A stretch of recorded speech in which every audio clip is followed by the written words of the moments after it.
Brugge পরিকল্পনা কত খ্রিস্টাব্দে পাশ হয়েছে? 1946 খ্রিস্টাব্দে জুন মাসে পাশ হয়েছে। জোট নিরপেক্ষ আন্দোলনের একটি বৈশিষ্ট্য উল্লেখ করো।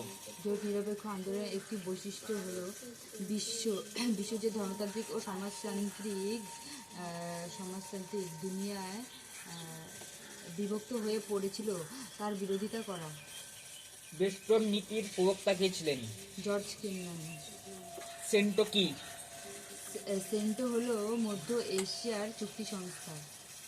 কোল্ড ওয়ার কথাটি প্রথমে কে ব্যবহার করেছিলেন? বার্নার্ড বারোজ।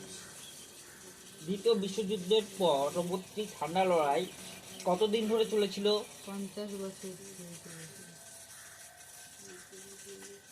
সিয়াটো কি? সিয়াটো হলো দক্ষিণ পূর্ব এশিয়ার চুক্তি সংস্থা।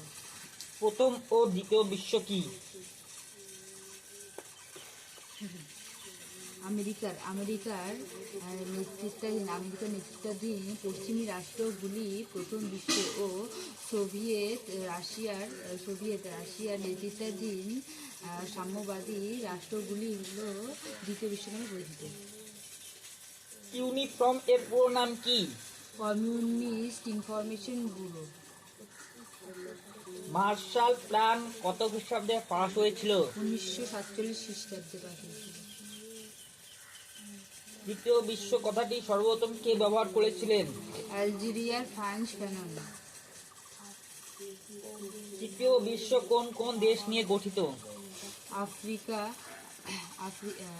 এশিয়া, আফ্রিকা ও লাতিনের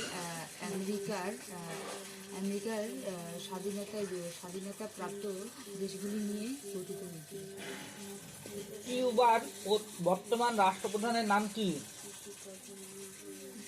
রাউল কাস্তো।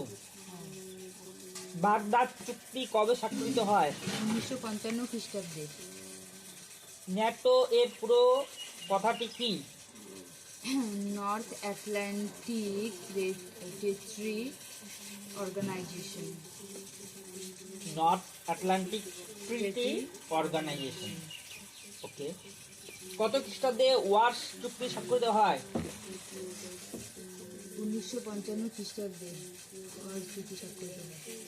ইন্দোনেশিয়া জাতীয়তাবাদী দলের প্রধান কে ছিলেন? প্রধান ছিলেন ডক্টর সুকর্ণ। ভিয়েতনামের স্বাধীনতা আন্দোলনের প্রধান নেতা কে ছিলেন? হো চি মিন। জোট নিরপেক্ষ আন্দোলন কবে কোথায় সূচনা হয়েছিল?